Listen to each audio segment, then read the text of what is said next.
একটি হৃদয় ছোঁয়া গল্প। এক মুঠো খেজুর। বৃদ্ধ ও ক্ষুধার্ত শিশু। সন্ধ্যার সময় এক বৃদ্ধ মসজিদের পাশে বসে আছেন। এক ছোট ছেলে সামনে দাঁড়িয়ে আছে, মুখে হতাশা আর ক্ষুধার ছাপ। বৃদ্ধ বলল স্নেহ ভরে, বাবা, ক্ষুধা পেয়েছে? শিশুটি বলল মাথা নিচু করে, হ্যাঁ চাচা, 2 দিন ধরে পেট ভরে কিছু খাইনি।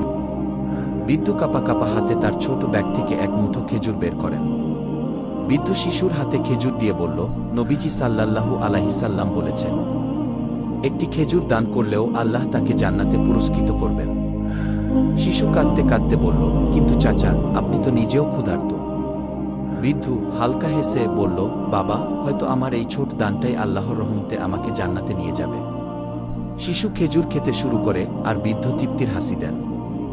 একটি ছোট দানও জান্নাতের রাস্তা হতে পারে। শেয়ার করুন এবং দান করার অভ্যাস গড়ে তুলুন। একটি